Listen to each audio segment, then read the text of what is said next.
शब्दार्थ। सौंदर्य अपनी बहनों का, संप्रश्न समादर, समर्थ उचित, वार्तया कुशल समाचार, मात्रा अपनी माता द्वारा, च तथा मातृस्वश्रीभी मौसियों द्वारा, च तथा स आदरम आदर पूर्वक, दत्ताम दी गई, सपर्याम पूजा, वरम भेंटें, आसनम आसन, च तथा सा उस, न आदत्त ग्रहण नहीं किया, पित्रा अपने पिता द्वारा, अप्रतिनंदिता समादरित न होने से, सती सती ने। अनुवाद एवं तात्पर्य श्रील प्रभुपाद द्वारा। अनुवाद। यद्यपि उनकी बहनों तथा माता ने उनका स्वागत सत्कार किया, किंतु उन्होंने उनके स्वागत वचनों का कोई उत्तर नहीं दिया। यद्यपि उन्हें आसन तथा उपहार दिए गए, किंतु उन्होंने कुछ भी स्वीकार नहीं किया, क्योंकि उनके पिता न तो उनसे बोले और न उनका कुशल क्षेम पूछकर उनका स्वागत किया। तात्पर्य। सती ने अपनी बहनों द्वारा माता द्वारा दी गई सती ने अपनी बहनों तथा माता द्वारा दी गई भेंटें स्वीकार नहीं की, क्योंकि वह अपने पिता की चुप्पी से तनिक भी संतुष्ट नहीं थी। सती दक्ष की सबसे छोटी कन्या थी और उनकी परम प्रिय थी, किंतु अब शिव की संगति होने से पिता ने अपनी पुत्री के सारे प्यार को भुला दिया था, जिससे उसे अत्यधिक ठेस पहुंची। भौतिक देहात्म बुद्धि इतनी दूषित होती है कि थोड़े से उकसावे से प्रेम तथा स्नेह के सारे बंधन टूट जाते हैं। शारीरिक संबंध इतने क्षणिक हैं कि भले ही कोई किसी को कितना ही स्नेह क्यों न करता रहा हो, थोड़ी सी नाराजगी में सारी घनिष्ठता छिन्न हो जाती है। ओम अज्ञानतिमिरान्धस्य ज्ञानाञ्जनशलाकया चक्षुरुन्मीलितं येन तस्मै श्रीगुरवे नमः। श्रीचैतन्यमनोभीष्टं स्थापितं येन भूतले स्वयं रूपः कदा मह्यं ददाति स्वपदान्तिकं। वन्देऽहं श्रीगुरोः श्रीयुतपदकमलं श्रीगुरून् वैष्णवांश्च श्रीरूपं साग्रजातं सहगण रघुनाथान्वितं तं सजीवं साद्वैतं सावधूतं परिजनसहितं कृष्ण चैतन्य देवं श्रीराधा कृष्णपादान् सहगण ललिता श्रीविशाखान्वितांश्च। नमः ओं विष्णुपादाय कृष्णप्रेष्ठाय भूतले श्रीमते भक्तिवेदांत स्वामिन् इति नामिने। नमस्ते सारस्वते देवे गौरवाणी प्रचारिणे निर्विशेष शून्यवादी पाश्चात्य देश तारिणे। हे कृष्ण करुणा सिंधो दीनबंधो जगतपते गोपेश गोपिका कांत राधा कांत नमोस्तुते। तप्त कांचन गौरांगी राधे वृंदावनेश्वरी वृषभानुसुते देवी प्रणमामि हरिप्रिये। वाञ्छाकल्पतरुभ्यश्च कृपा सिन्धुभ्य एव च पतितानां पावनेभ्यो वैष्णवेभ्यो नमो नमः। जय श्री कृष्ण चैतन्य प्रभु नित्यानंद श्री अद्वैत गदाधर श्रीवासादि गौर भक्त वृंद। हरे कृष्ण कृष्ण कृष्ण हरे हरे, हरे राम राम राम हरे हरे।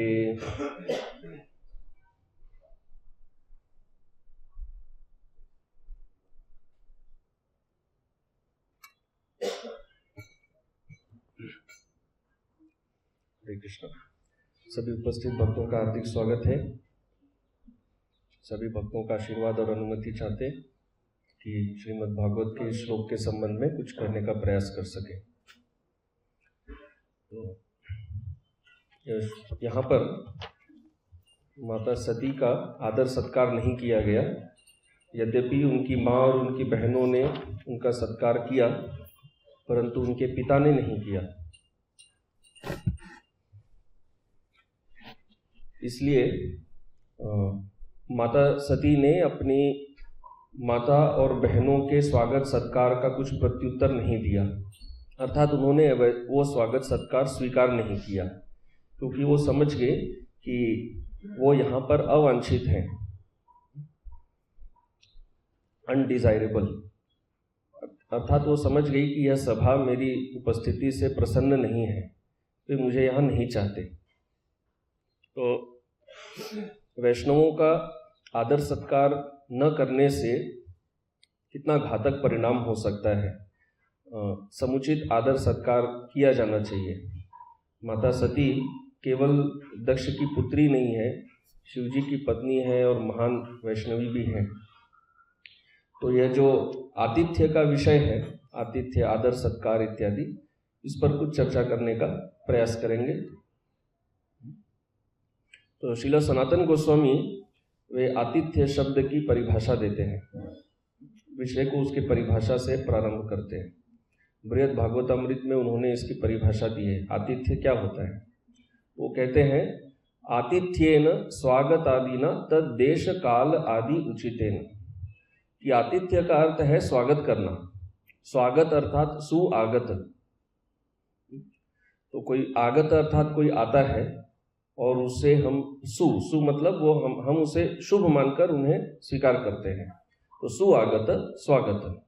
स्वागत आदि, आदि अर्थात स्वागत आदि वचनों, बातों, संभाषण से, परंतु देश काल आदि के अनुसार। और हम विभिन्न परिप्रेक्ष्यों में देखेंगे कैसे अलग अलग परिप्रेक्ष्य में अलग अलग प्रकार से भक्तों का या भगवान का स्वागत किया जाता है। तो देश काल आदि उचित है, देश काल इत्यादि के अनुसार उचित समझते हुए स्वागत करना, इसे आतिथ्य कहते हैं। और जो व्यक्ति आते हैं उन्हें अतिथि कहते हैं। तो पहले देखते हैं कि भक्त का स्वागत करने से क्या लाभ होता है और नहीं करने से क्या खतरा रहता है। तो भक्त का स्वागत करने से लाभ क्या है? बहुत लाभ है, परंतु विशेष रूप से जो कनिष्ठ भक्त है उसके लिए अत्यंत लाभदायक है। श्रील भक्ति विनोद ठाकुर ने जैव धर्म में लिखा है, यह प्रश्न उठाया जाता है कि हम समझते हैं कनिष्ठ भक्त, मध्यम भक्त, उत्तम भक्त 3 होते हैं, परंतु ये कनिष्ठ मध्यम तक पहुंचे कैसे? ये इसका स्तर ऊपर जाएगा कैसे? तब वहां पर समझाते हैं कि कनिष्ठ भक्त भगवान के विग्रह का तो प्रतिदिन श्रद्धापूर्वक पूजा करता है, परंतु उसके हृदय से जो वासनाएं हैं वो समाप्त नहीं हुई है, कर्म, ज्ञान इत्यादि। इसलिए उनकी भक्ति जो है वो उत्तमा भक्ति नहीं है, क्योंकि उत्तमा भक्ति रूप गोस्वामी क्या कहते हैं? ज्ञान कर्मादि अनावृतम, उससे ढका हुआ नहीं होना चाहिए। परंतु कनिष्ठ भक्त कैसा रहता है? तो अब वो समझाते हैं कि यदि बाई चांस, यदि कोई भी कारणवश कोई अतिथि कनिष्ठ भक्त के स्थान पर पधारे और यदि वो अतिथि भक्त है और ये कनिष्ठ भक्त उनका स्वागत करता है, उनकी सेवा करता है, ठीक वैसे ही जैसे वो अन्य अतिथियों का भी करे, अगर इन भक्तों का भी करता है, तो वह कनिष्ठ भक्त उनका आदर सत्कार करके उनके व्यवहार को, उनके चाल चलन को देखता है, उस पर ध्यान देता है और फिर उनसे कथा सुनने का अवसर उसे प्राप्त होता है। शास्त्र से कथा सुनता है और इससे जो भक्त है, भक्तों के चरित्र के विषय में उसके मन में बहुत सम्मान प्रकट होता है।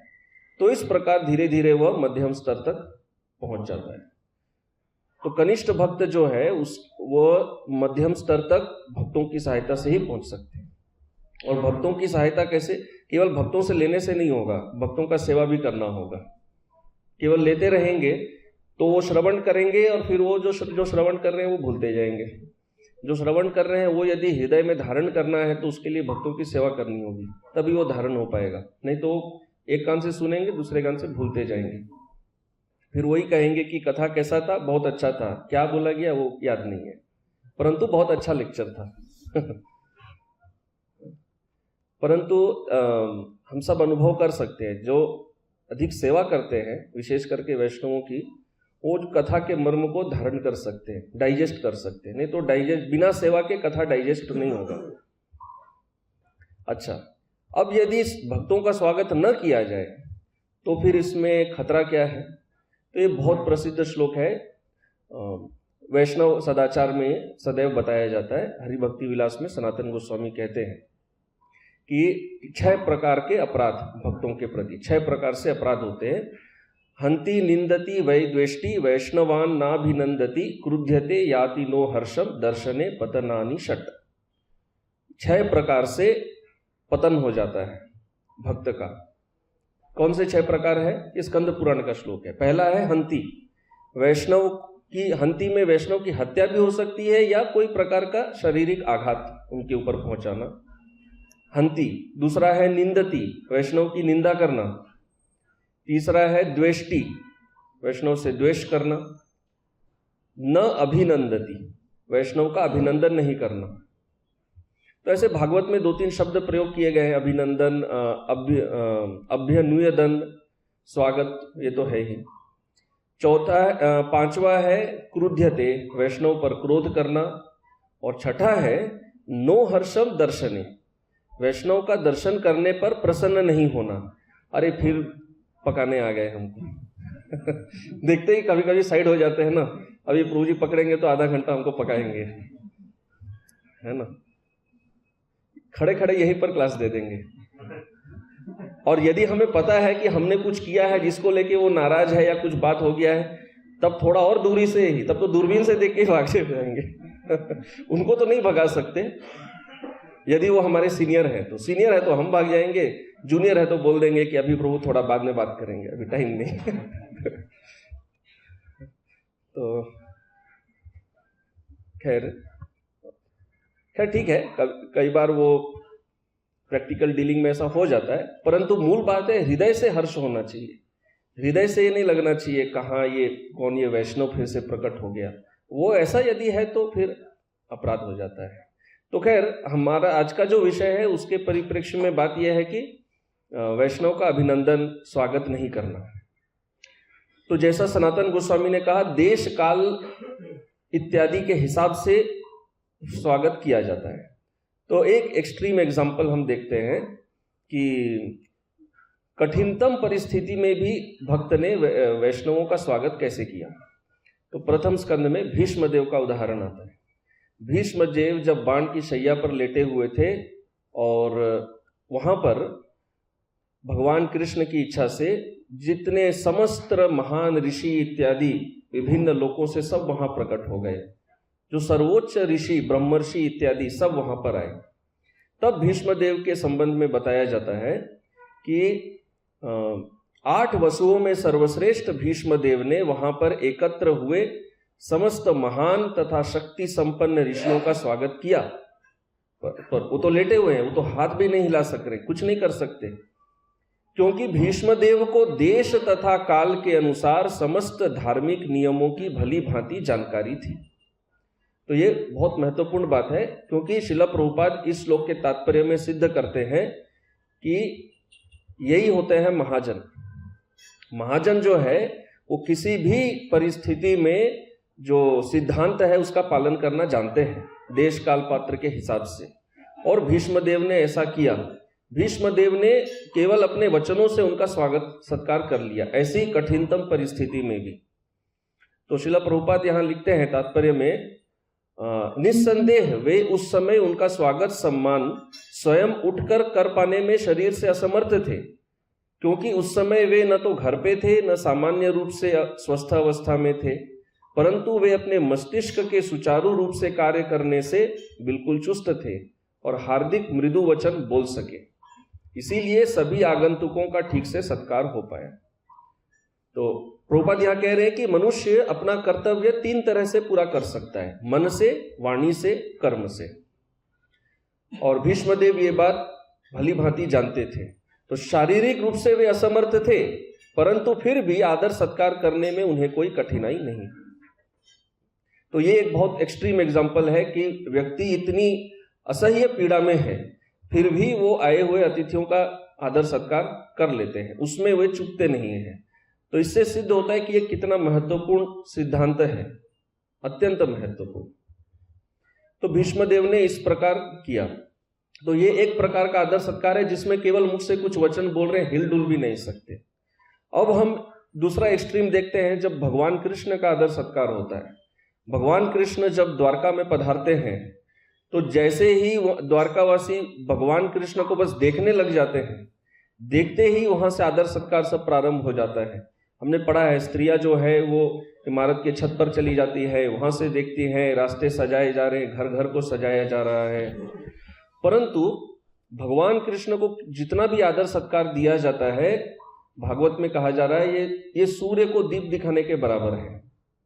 जैसे गंगा का जल लेके गंगा को ही अर्पण कर देते हैं, तेरा तुझको अर्पण क्या लागे मेरा, आपका ही चीज लेके आपको ही वो रिटर्न दे रहे हैं। परंतु भाव तो हमारा है ना, हम भाव तो भगवान से लेके भगवान को नहीं दे रहे, भाव तो हमारा है। इसीलिए भगवान को कहते हैं भावग्राही। तो ये भगवान ये भाव को स्वीकार करते हैं। तो द्वारका वासियों ने कितना कुछ दिया भगवान को, बहुत सुंदर से आदर सत्कार किया, यद्यपि वे तो द्वारका वाले ही हैं।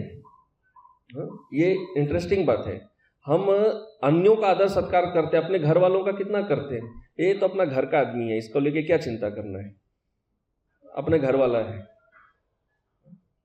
लेकिन इन्होंने भगवान कृष्ण का आदर सत्कार किया।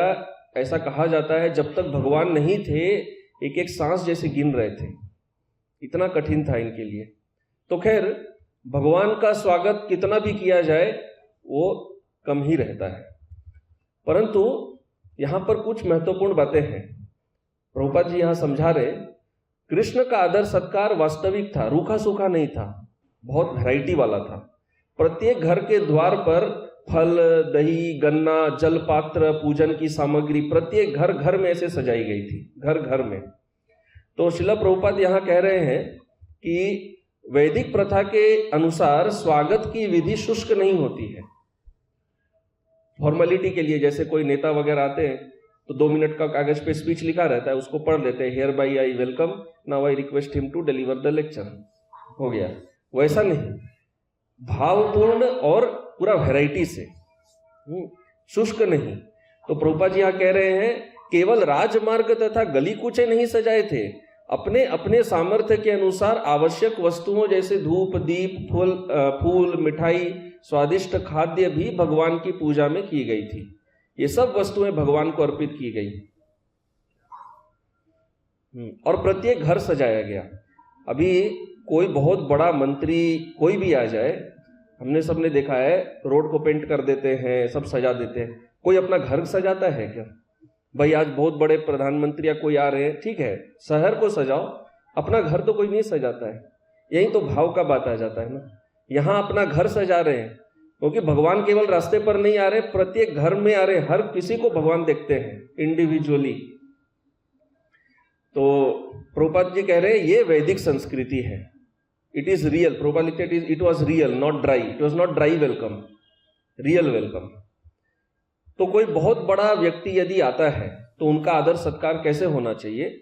जब भगवान कृष्ण आ रहे थे तब बलराम जी इत्यादि वो भवन के अंदर थे, उनको जैसे ही पता चला कृष्ण आ गए हैं, खाते पीते हुए सब कुछ छोड़ के वहां से भागे, तेजी से दौड़ के भागे कृष्ण का स्वागत करने के लिए। और कैसे स्वागत किया गया? शंख बज रहे थे, वैदिक स्तोत्र उच्चारित हो रहे थे। तो प्रभुपाद जी यहां लिखते हैं कि किसी महापुरुष के स्वागत की वैदिक विधि से सम्मान का वातावरण उत्पन्न होता है। तो स्वागत में सबसे महत्वपूर्ण बात है सम्मान। परम पूज्य राधानाथ स्वामी महाराज जी कहते हैं वैष्णव एटिकेट मीन्स रेस्पेक्ट।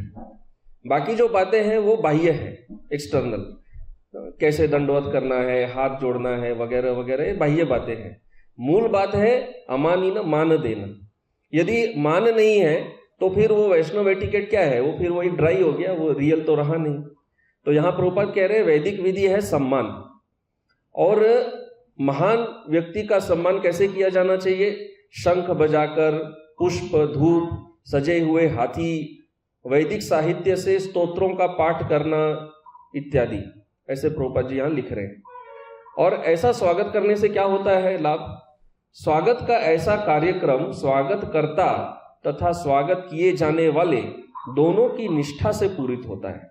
दोनों निष्ठावान होने चाहिए। जो व्यक्ति आ रहा है हम उनका स्वागत करते हैं, यदि वो व्यक्ति धूर्त है तो भी ये स्वागत पूरा नहीं होगा, उनका कितना ही फूलमाला पहना ले। और करने वाला भी यदि पाखंडी है, यदि उसके मन में भी द्वेष है, तो भी वो पूर्ण नहीं होगा। दोनों की निष्ठा से ही ये स्वागत वास्तव में संपूर्ण होता है। वैसा होना चाहिए। तो जितने भी वैष्णव हैं जो बहुत अच्छे से स्वागत सत्कार वगैरह करते हैं, इसमें प्रभुपाद जी ने युधिष्ठिर महाराज के लिए लिखा है, Yudhishthir Maharaj was expert in reception, expert reception में। अच्छा, कारण क्या है? कारण ये है कि जैसे हमने पहले बताया कि जो बाहर वाले होते हैं उनका स्वागत सत्कार में तो हम बहुत रुचि दिखाते हैं, परंतु अपने घर वालों में इतना हम रुचि नहीं दिखाते हैं। कोई घर वाला वापस आता है, ठीक है, थोड़ा प्रेम का आदान प्रदान हो गया, ठीक है, परंतु युधिष्ठिर महाराज ने विदुर जी का जिस तरह स्वागत सत्कार किया जब वो लौट कर आए थे हस्तिनापुर में, उसके लिए कहते हैं राजा युधिष्ठिर अपने पारिवारिक सदस्य तक का स्वागत करने में पटु थे। अपने परिवार के सदस्य का भी इस तरह उन्होंने स्वागत किया जैसे कि कई लंबे समय से कोई बिछड़ा हुआ व्यक्ति वापस आ गया है। इस प्रकार से उन्होंने स्वागत किया। तो उन्होंने क्या क्या किया? विदुर को सब गले मिले, उनका स्नान हुआ, उनकी भोजन की व्यवस्था की, पर्याप्त विश्राम का व्यवस्था हुआ, विश्राम के बाद उठने के लिए सुखद आसन प्रदान किया गया। फिर राजा ने परिवार की बातें की, अन्य विषयों की बातें की। ऐसा नहीं कि आते ही बोलिए कैसे हैं, क्या चल रहा है, क्या हलचल है, वो नहीं। पहले आए, ठीक से सब बैठा के सब कुछ किए, फिर इसके बाद पूछे क्या उचित है, क्या करना चाहिए। तो कहीं तो हम पढ़ रहे थे, शायद ये हाँ शायद गोपाल चंपू में लिखा हुआ है, जब याज्ञिक ब्राह्मण की पत्नियां जाती हैं भगवान कृष्ण से मिलने, तो वहां पर जीव गोस्वामी लिखते हैं कि स्वागत सत्कार का उचित विधि है कि व्यक्ति को पहले आसन देना चाहिए, बैठाना चाहिए, बाद में हालचाल पूछना चाहिए। परंतु भगवान कृष्ण ने क्या किया? कहिए आप कैसे आई, क्या बात है। तो जीव गोस्वामी वहां लिखते हैं कि भगवान कृष्ण ने इस नियम को यहाँ पर भंग किया। खैर वहां पर अलग अलग तात्पर्य देते हैं, वो अलग बात है। तो पर ये उचित विधि है, पहले उनका सब सुख सुविधा करें, फिर बातें प्रारंभ करें। तो प्रभुपाद लिख रहे हैं कि मित्रों की क्या बात, शत्रु के स्वागत की भी यही उचित विधि है। ऐसा शत्रु का ऐसा स्वागत होना चाहिए कि वो भयभीत न हो, उसके मन से भय निकल जाए। तो विदुर तो कुटुंबी है और युधिष्ठिर महाराज ने उनका बहुत उचित स्वागत किया। तो ये तो एक बात है, युधिष्ठिर महाराज बहुत एक्सपर्ट थे। लेकिन यही एक बात नहीं, और एक बात है, जब भगवान कृष्ण इंद्रप्रस्थ में पधारते हैं और अपनी रानियों के साथ, और सब बहुत बड़ा पूरा एंटुराज कहते हैं, सब पूरा टोली आता है उनके साथ, कृष्ण के साथ इंद्रप्रस्थ में, तो युधिष्ठिर महाराज इतने प्रसन्न हो जाते हैं, वहां पर भागवत में कहा गया है पूजा का विधि ही भूल जाते हैं, पूजा करना कैसे चाहिए उनको वही समझ में नहीं आता है, वो इतने प्रसन्न हो जाते हैं। परंतु मुख्य बात क्या है? सुखम निवास यामास धर्मराजो जनार्दनम ससैन्यम सानुगामत्यम सभार्यम च नवम नवम। ये नवम नवम बहुत इंटरेस्टिंग है। यहाँ पर कहा गया है कि भगवान कृष्ण अपनी रानियों, अपने अनुचरों सहित इंद्रप्रस्थ में जितने दिन रहे, प्रत्येक दिन युधिष्ठिर महाराज एक नए प्रकार का स्वागत सत्कार उनके लिए करते थे, हर रोज नया। तो ये बात विचित्र है। चलो हम लोग एक नया मेनू बना सकते हैं, खाने को कुछ नया दे सकते हैं। आदर सत्कार स्वागत भी हर रोज ऐसा करते थे जैसे आज कृष्ण आए हैं, और हर रोज एक नया प्रकार का सुस्वागतम होता था भगवान कृष्ण का। तो अनुवाद में कहा गया है, उन्होंने ऐसी व्यवस्था की थी कि जब तक वे पांडवों के अतिथि रूप में रहे, प्रतिदिन उनका नया नया स्वागत होता था। तो इसलिए श्रीला प्रभुपाद कहते हैं Yudhishthir Maharaj was expert in reception. तो ये जो आदर सत्कार है, ये वास्तविक होना चाहिए, मिथ्या नहीं होना चाहिए। मिथ्या मतलब कि फ्लैटरी हम कहते हैं ना, फ्लैटरी हिंदी में उसको क्या बोलते हैं, चाटुकारिता, अतिशयोक्ति, जरूरत से ज्यादा बढ़ा चढ़ाकर ऐसी बातें बोलना जो कि वास्तव में सत्य नहीं है। तो प्रभुपाद जी ये बात भी लिखते हैं। प्रभुपाद ने अपने ग्रंथों में मतलब कुछ भी नहीं छोड़ा है, सब कुछ दिया है। यदि पूरा पढ़े तो सब कुछ मिलेगा, थोड़ा सा पढ़े तो फिर वही बात होगी। प्रभुपाद एक ही बात बोलते हैं, you are not the body, you are soul. पूरा पढ़ना चाहिए, पूरा पढ़ने से समझ में आता है।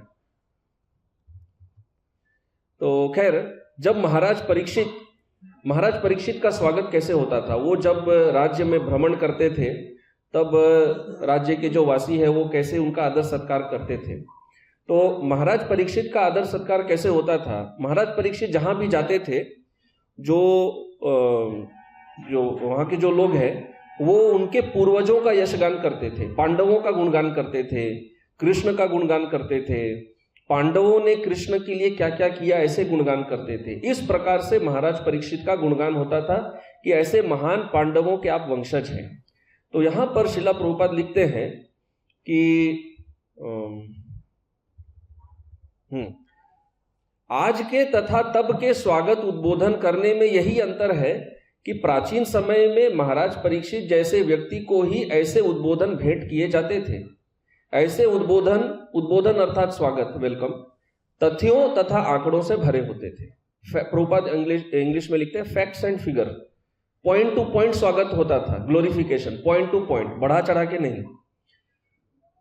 किंतु आजकल जो भेंट किया जाता है उसमें वास्तविक आंकड़े नहीं रहते, वो किसी पदाधिकारी को प्रसन्न करने के लिए भेंट किया जाता है और प्रायः चापलूसी से भरा हुआ होता है। तो ये होता है आजकल का स्वागत, जिसमें तथ्य तो कुछ होता नहीं है। शायद ही ऐसा मान भेंट करने वाला कभी कोई पुरस्कार पाता हो। हाँ, तो यहां पर पॉइंट ये है कि परीक्षित महाराज भी जो उनका इस प्रकार स्वागत करते थे यथोचित, परीक्षित महाराज भी उनको पुरस्कार देते थे। प्रभुपाद यहाँ कह रहे हैं आजकल क्या होता है कि चापलूसी तो करते हैं, स्वागत करते हैं, परंतु रिटर्न गिफ्ट कुछ नहीं मिलता है स्वागत करने के लिए। परंतु उस समय रिटर्न गिफ्ट भी मिलता था। एक व्यक्ति स्वागत करता था और जिनका स्वागत हो रहा है वो रिटर्न गिफ्ट देते थे। परंतु आजकल ऐसा नहीं होता है, क्योंकि वो भी जानता है कि ये जो कुछ भी कह रहा है सब झूठ है। तो जब तक मामला जब खत्म हो जाए वही अच्छा है। हाँ, और कुछ बहुत ज्यादा बोल दिए तो फिर ऑपोजिशन पार्टी वाले बात को उठा लेंगे कि ये सब तो सत्य है नहीं। तो खैर, अब स्वागत नहीं होने पर क्या होता है, नहीं होने पर हम जानते हैं परीक्षित महाराज क्रुद्ध हो जाते हैं। जब ऋषि उनका स्वागत नहीं करते हैं, न उन्हें आसन देते हैं, बैठने का स्थान नहीं, जल नहीं, यहां तक कि मधुर वचन भी नहीं बोलते, चुपचाप बैठे रहते हैं। तो जब परीक्षित महाराज देखते हैं कि इस प्रकार उनकी उपेक्षा की जा रही है तो वो क्रुद्ध हो जाते हैं। और प्रभुपाद जी तात्पर्य में लिखते हैं कि राजा होने के नाते उन्होंने जो किया वह उचित था, राजा का सम्मान होना चाहिए। यह केवल परीक्षित महाराज का व्यक्तिगत रूप से कोई अनादर नहीं था, परंतु एक जो राजा का पद होता है, राजा के पद का अनादर हो गया, इसलिए परीक्षित महाराज क्रुद्ध हो गए। तो हाँ, प्रभुपाद यहां लिखते हैं, सत्कार नियमों में यह आदेश है कि जिस निर्धन व्यक्ति के पास अतिथि को देने के लिए कुछ भी न हो, उसे चाहिए कि बैठने के लिए चटाई दे, पीने के लिए एक गिलास जल दे, कुछ मधुर वचन कहे। अतिथि सत्कार में कोई खर्च नहीं लगता, कोई बहुत बड़ा ग्रैंड वेलकम करना कोई आवश्यक नहीं होता है, व्यक्ति अपने सामर्थ्य के अनुसार कर सकता है। इसलिए हमने प्रारंभ भी किया भीष्मदेव की बात से कि भीष्मदेव के पास बाणशैया पर लेटे हुए उन ऋषियों को देने के लिए क्या था, परंतु अपने मधुर वचनों से ही उन्होंने उनको प्रसन्न कर दिया, उनका आदर सत्कार कर दिया। तो ये हमने एक उदाहरण देखा जब ऋषि राजा का आदर नहीं करते हैं, और तो भागवत में उल्टा उदाहरण भी मिलता है, राजा भी ऋषि का आदर सत्कार नहीं करते हैं। इंद्रद्युम्न महाराज के पास जब अगस्त्य मुनि आते हैं, इंद्रद्युम्न महाराज भगवान की पूजा में ध्यान में तल्लीन रहते हैं, जैसे वहां पर ऋषि तल्लीन थे ध्यान में और परीक्षित महाराज का स्वागत नहीं किया। तो अब 8वें स्कंद में आता है, अगस्त्य मुनि आते हैं और अपने शिष्यों के साथ इंद्रद्युम्न महाराज भगवान की पूजा में ध्यान में रहते हैं। और प्रभुपाद जी इंग्लिश में लिखते हैं कि ही वॉज इन एक्सटेसी, भाव में थे इंद्रद्युम्न महाराज। तो मुनि ने देखा कि राजा एकांत स्थान पर बैठकर मौन साधे हैं, उनके स्वागत शिष्टाचार का पालन नहीं कर रहे हैं, तो वो बहुत क्रुद्ध हो गए। अब आचार्यगण इनके अलग अलग सब तर्क देते हैं, वो अलग बात है, परंतु कारण चाहे जो भी रहा हो, पर मूल बात यह है कि ये स्वागत सत्कार इतना महत्वपूर्ण है वैष्णवों का। भगवान की सेवा में कुछ उल्टा सीधा हो जाए चल जाता है, भक्त की सेवा में कुछ गड़बड़ हो तो फिर बहुत रिस्क हो जाता है। और अगर कोई दुर्वासा मुनि जैसे आ गए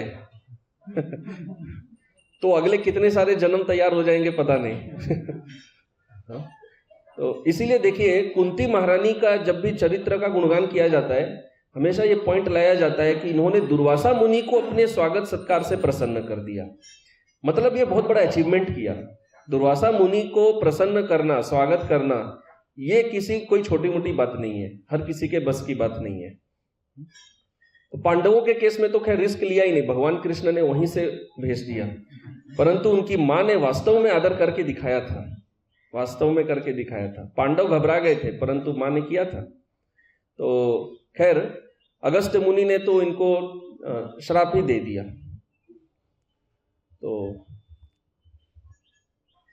तो इस प्रकार चाहे भगवान की पूजा हो, जो कुछ भी हो, भक्त का आदर करना बहुत महत्वपूर्ण है। इसलिए रूप गोस्वामी ने यह सिद्धांत दिया है कि पूजा करते हुए भी यदि कोई वरिष्ठ भक्त, कोई शुद्ध भक्त मंदिर में आए तो अपनी पूजा को छोड़ के भी उनका आदर सत्कार पहले करना चाहिए, महत्वपूर्ण बात है।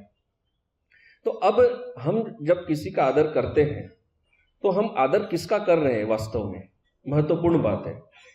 यदि आदर सत्कार इतना महत्वपूर्ण है तो शिवजी ने फिर दक्ष का आदर क्यों नहीं किया? शिवजी को करना चाहिए था। भले ही शिवजी जो कितने ही महान हो, दक्ष का करना तो उन्हें चाहिए था।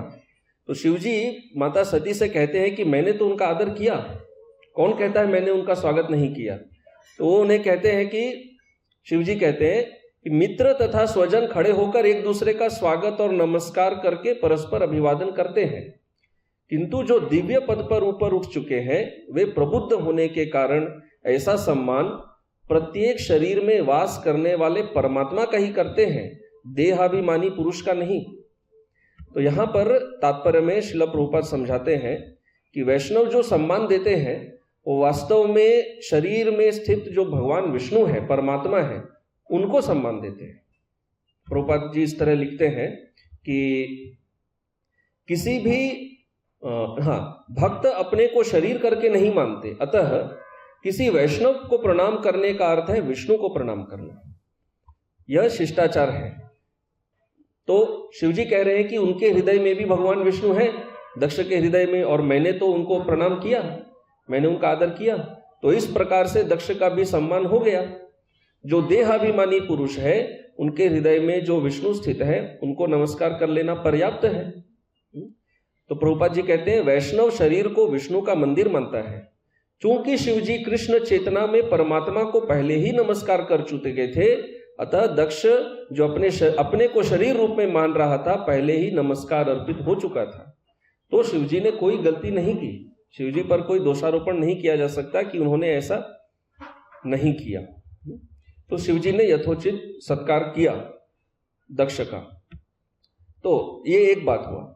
अब जब किसी भक्त का या कोई वैष्णव का भी हो, जब बहुत आदर सत्कार उसे प्राप्त होता है तो ये खतरा भी रहता है कि उनका भी बहुत, उनको अहंकार बढ़ जाए कि इतना भारी रूप से मेरा आदर सत्कार किया जा रहा है। तो इसके लिए भागवत में पृथु महाराज का उदाहरण दिया गया है कि पृथु महाराज ने जब महल में प्रवेश किया तो शंख दुंदुभी सब बजने लगे, वैदिक मंत्र उच्चारित हो रहे थे, परंतु भागवत में कहा गया है कि इतने स्वागत समारोह के बावजूद राजा पर रंच मात्र भी प्रभाव नहीं पड़ा। तो पृथु महाराज का जो ये आदर सत्कार है वह उनके सिर में प्रवेश नहीं किया, ऐसे साधारण भाषा में हम कहते हैं। सिर में प्रवेश कर जाना मतलब it has gone to his head. Head मतलब अब वो सिर पे चढ़ गया है, हाँ, अब उसको बहुत अहंकार हो गया है, ऐसे अंग्रेजी में कहते हैं, गॉन टू हिज हेड। तो पर पृथु महाराज के साथ ऐसा नहीं हुआ। प्रभुपाद जी लिखते हैं कि राजा का अत्यंत शानदार ऐश्वर्यमय ढंग से आदर किया गया, किंतु उसे किसी प्रकार का गर्व नहीं हुआ। तो ये बहुत महत्वपूर्ण बात है तो ये पृथु महाराज के केस में था। पृथु महाराज को बहुत आदर सत्कार मिला, परंतु पृथु महाराज अन्यों का आदर सत्कार करने में भी बहुत दक्ष थे।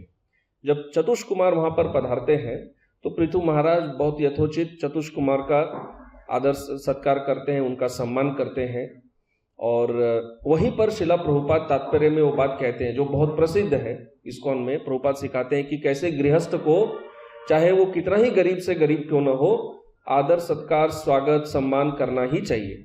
ये बहुत प्रसिद्ध परपोट है प्रभुपाद जी का। तो शिला प्रभुपाद कहते हैं कि यह पृथु महाराज का जो आदर सत्कार है जैसे उन्होंने किया, वो देखकर कोई कह सकता है कि भाई मैं तो बहुत गरीब हूं, मैं कैसे करूं। तो प्रभुपाद जी लिख रहे हैं कि यह तर्क दिया जा सकता है कि सभी गृहस्थ इतने धनवान नहीं होते कि वे बड़े बड़े साधु पुरुषों का सत्कार कर सकें, क्योंकि इन साधु पुरुषों के साथ इनके शिष्य भी रहते हैं। अब यदि कोई गृहस्थ किसी साधु पुरुष को आतिथ्य प्रदान करता है तो उसे उनके साथ वालों का भी करना होता है। रामानुजाचार्य जी के जीवन में, यह रामानुजाचार्य के जीवन में ही आता है ना कि उनके जो वो बहुत धनी शिष्य थे, उन्होंने रामानुजाचार्य के शिष्यों का आदर सत्कार नहीं किया और रामानुजाचार्य जी इससे प्रसन्न नहीं हुए। तो प्रभुपाद यही बात कह रहे हैं कि यदि करना है तो पूरा टोली का करना चाहिए। तो इस संबंध में हमें याद आ रहा है, शायद भक्ति संदर्भ में जीव गोस्वामी लिखते हैं कि वैष्णव जब कोई फेस्टिवल या कोई प्रोग्राम करते हैं, घर में हो कहीं भी हो, उन्हें इतना मात्रा में वैष्णवों को बुलाना चाहिए जितना वो आदर सत्कार कर सके। सबको बुला लेंगे और किसी पर ध्यान नहीं दे पाएंगे तो इससे क्या होता है, ये उचित नहीं है। ऐसा जीव गोस्वामी कहते हैं, अपने सामर्थ्य के हिसाब से ही इन्विटेशन देना चाहिए। तो खैर प्रभुपाद यहाँ कह रहे हैं अब ठीक है, अब बिन बुलाए आ गए तो क्या करें, करना क्या चाहिए। तो प्रभुपाद यहाँ कह रहे हैं कि दुर्वासा मुनि का उदाहरण दे रहे हैं। दुर्वासा मुनि तो श्राप देने तैयार हो जा रहे थे। अब वह लिखते हैं, हर एक गृहस्थ चाहे उसकी स्थिति या आर्थिक दशा कैसी ही क्यों न हो, भक्ति पूर्वक साधु पुरुषों का सम्मान करता है। कम से कम पानी तो पीने दे सकता है, क्योंकि जल तो सर्वत्र प्राप्य है, हर जगह है। यदि जल न हो तो आसन या चटाई दे दे, यदि चटाई न हो तो भूमि को झाड़कर उसी पर बैठाए, यदि वो भी न कर सके तो हाथ जोड़कर अतिथि को इतना कहे कि आपका स्वागत है।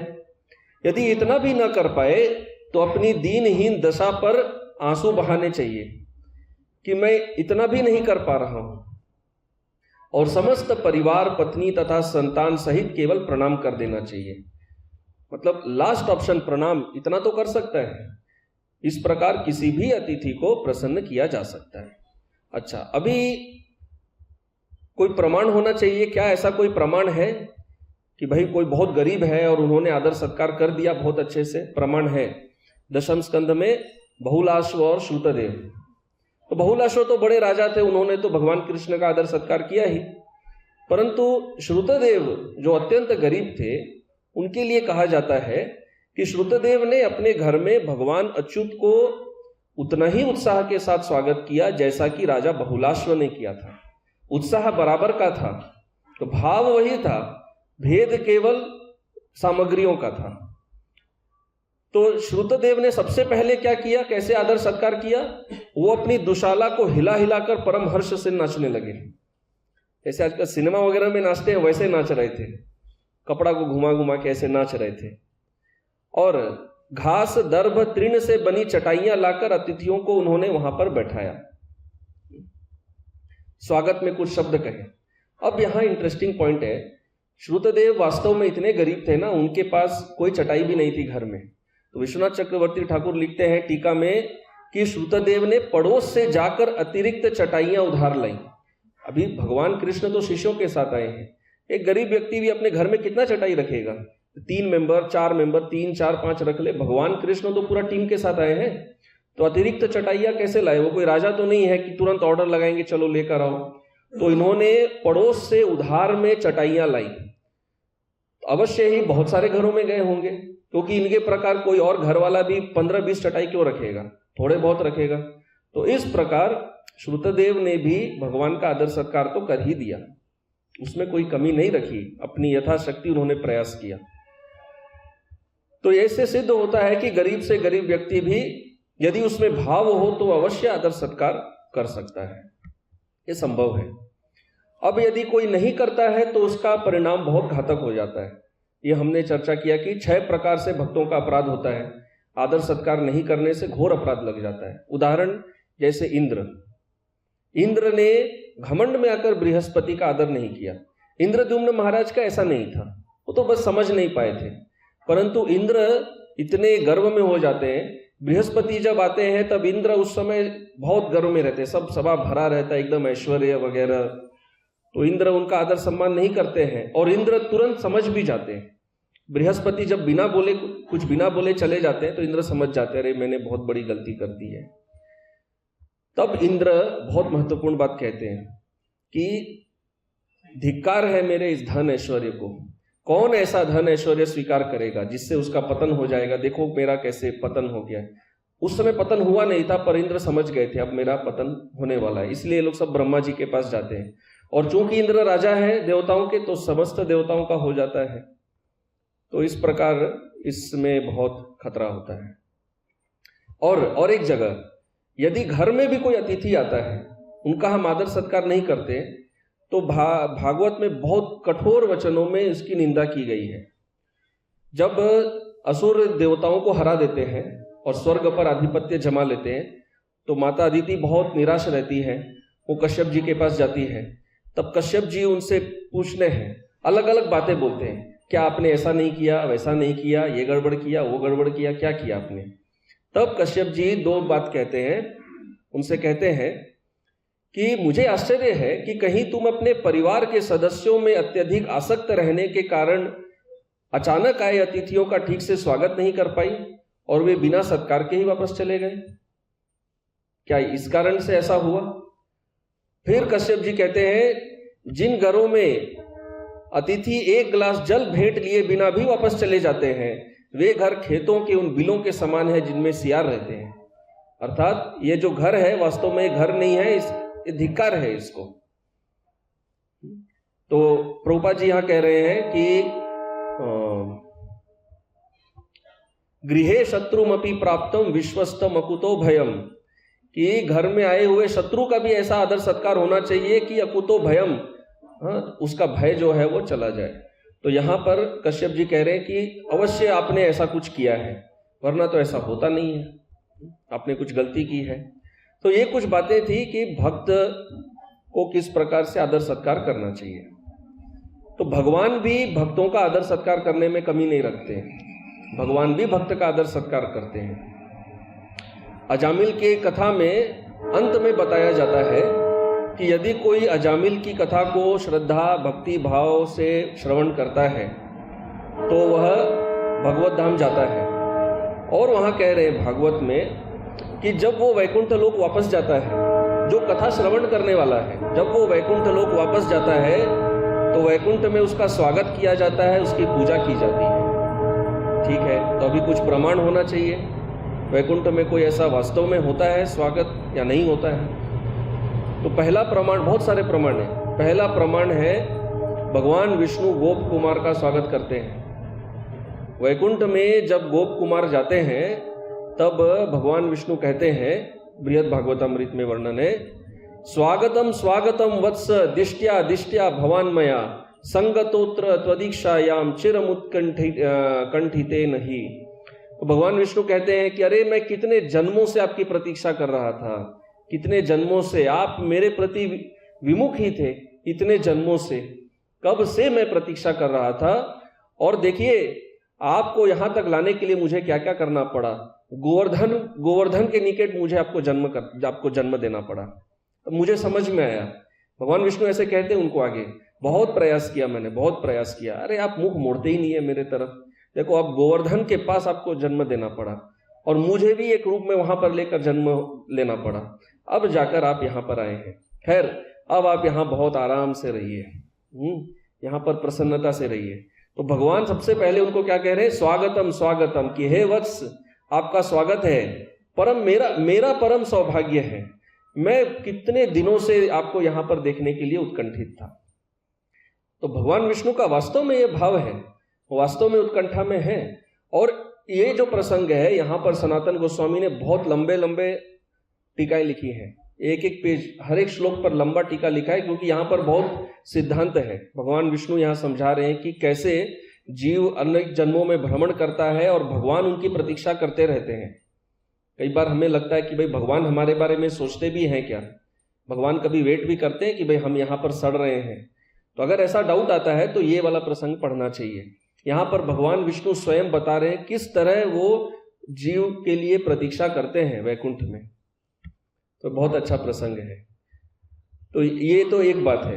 भगवान कृष्ण सुदामा का जिस प्रकार द्वारका में आदर सत्कार करते हैं, सुदामा जब आते हैं तो ये तो मतलब बहुत ही फेमस है। भगवान कृष्ण किस प्रकार उनका स्वागत करते हैं, उनको उनके चरण धोकर वो चरणामृत अपने सिर पर छिड़कते हैं। इतना सुंदर से आदर सत्कार, सुगंधित चंदन, अगुरु, कुमकुम इत्यादि, ऐसा आदर सत्कार। परंतु सबसे सुंदर जो कृष्ण स्वागत करते हैं वो है गोलोक वृंदावन में गोप कुमार का। सबसे सुंदर स्वागत करते हैं। कैसे? बस उनका आलिंगन करके।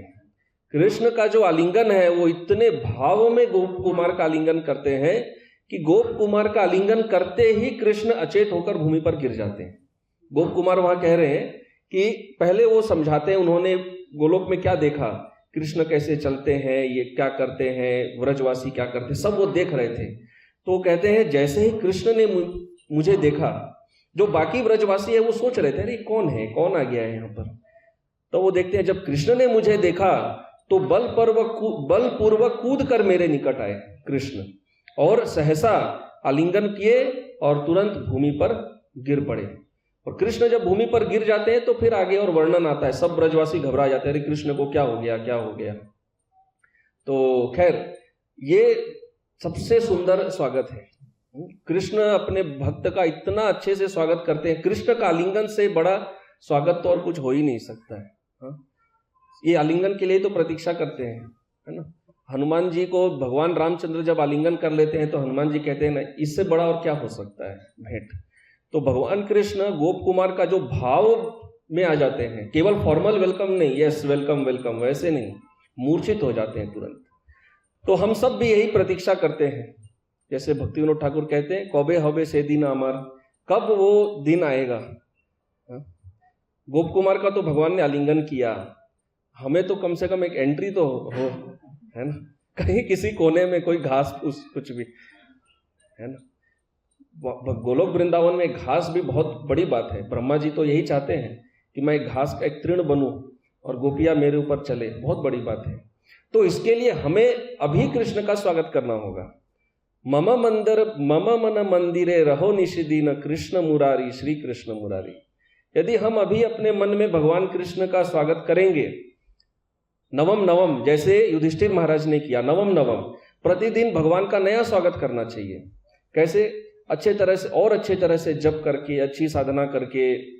आचार्यों ने, शिला प्रभुपाद ने इतना कुछ दिया है भगवान के बारे में, नए श्लोक गुणगान करके, उत्तम श्लोक, ऐसे करने से फिर भगवान भी हमारा स्वागत करेंगे, तो वो दिन अवश्य आएगा।